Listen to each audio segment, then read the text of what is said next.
अरे यार, मेरी ये किस्मत फूटी थी जो काका की बातों में आ गया। बेटा शॉर्टकट ले लो, जल्दी पहुंच जाओगे। खाक जल्दी पहुंचूंगा।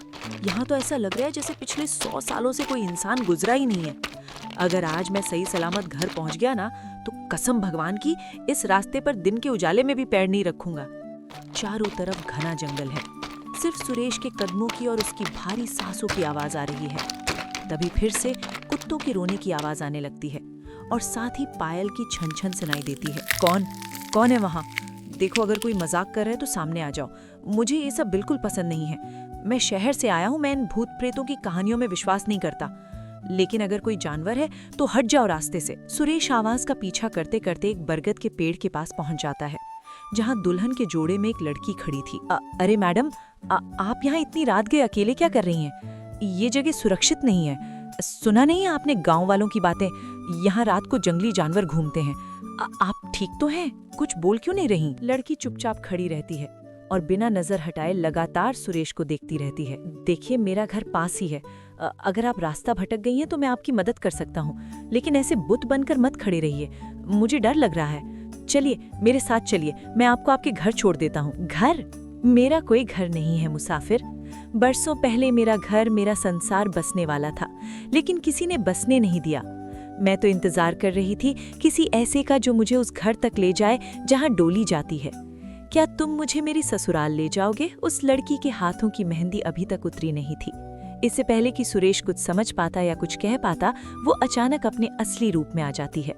वो सुरेश पर हमला कर देती है और सुरेश वहीं उसकी चपेट में आकर मर जाता है। समीर का दोस्त विक्रम शहर से उससे मिलने गांव आता है। तभी समीर वहां आ जाता है। वाह भाई समीर, क्या स्वागत है। मैंने सोचा था तेरी शादी है तो गांव में ढोल नगाड़े बज रहे होंगे, लड़कियां छतों से फूल बरसा रही होंगी, लेकिन यहाँ तो ऐसा सन्नाटा है जैसे पूरा गांव किसी अंतिम संस्कार में गया हो। और तू ऐसा क्यों दिख रहा है जैसे तुझे फांसी के फंदे पर लटकाने ले जा रहे हो? चुप कर विक्रम, तू अभी शहर से आया है। तुझे अंदाजा नहीं है कि तूने कितनी जोर से बोला है। यहाँ दीवारों के भी कान होते हैं और हवाओं की भी याददाश्त होती है। मजाक मत कर, चुपचाप बैग उठा और नजरें नीची करके मेरे साथ चल। किसी से आंख मत मिलाना। अरे हद है यार, मैं तेरा बचपन का दोस्त हूँ। इतनी दूर से तेरी शादी अटेंड करने आया हूँ और तू मुझे डांट रहा है? क्या हो गया तुझे?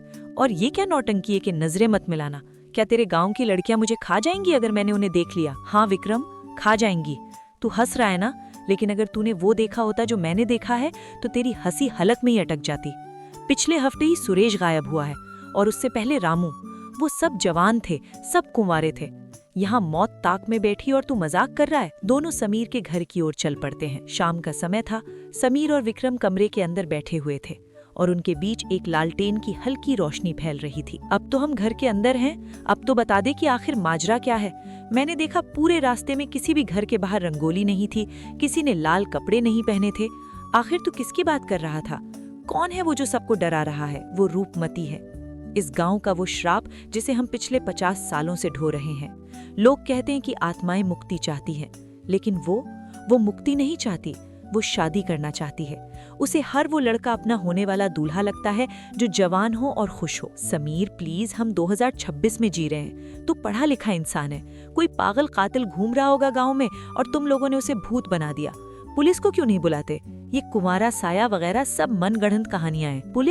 पुलिस वाला भी आया था विक्रम। 2 दिन बाद उसकी वर्दी मिली थी कुएं की मुंडेर पर और साथ में मिली थी शेरवानी। उस चुड़ैल ने पुलिस वाले को भी नहीं बख्शा।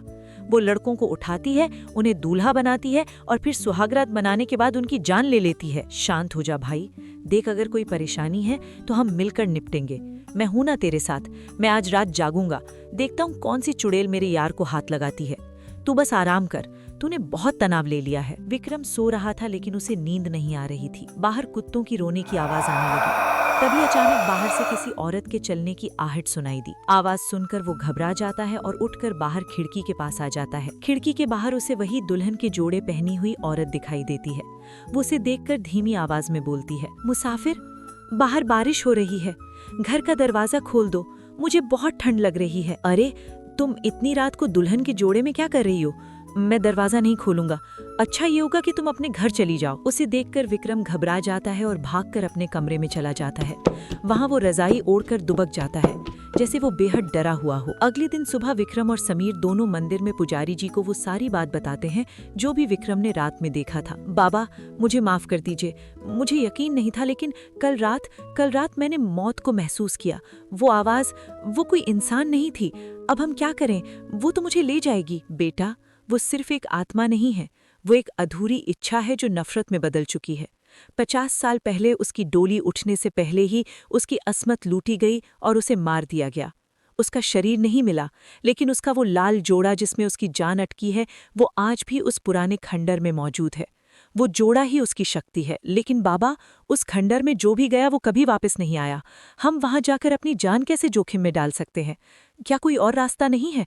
कोई पूजा पाठ? नहीं समीर, पूजा पाठ से वो नहीं जाएगी। अगर उसकी जान उस लाल जोड़े में है तो हमें उसे मिटाना होगा। मैं जाऊंगा, मैं उस जोड़े को जलाऊंगा। संभल कर बेटा, आज अमावस है। आज उसकी ताकत अपने चरम पर होगी। वो तुम्हें रोकने के लिए हर छल करेगी। वो तुम्हें तुम्हारे प्रियजनों की आवाज में पुकारेगी, डराएगी, लुभाएगी।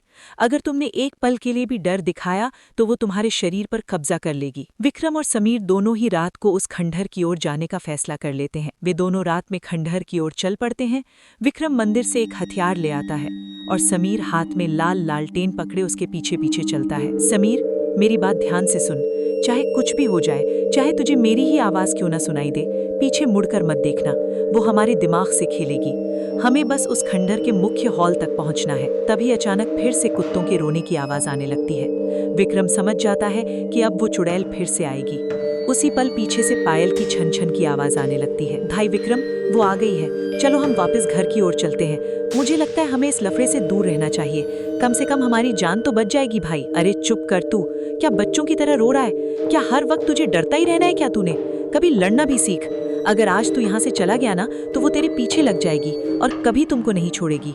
हमें आज ही उसकी साड़ी को जला के उसको खत्म करना होगा ताकि उसका ये श्राप सदा सदा के लिए मिट जाए। चलते चलते वे दोनों फिर उसी खंडहर के पास पहुंच जाते हैं जहां से ये सारा सिलसिला शुरू हुआ था। वे खंडहर के अंदर जाते हैं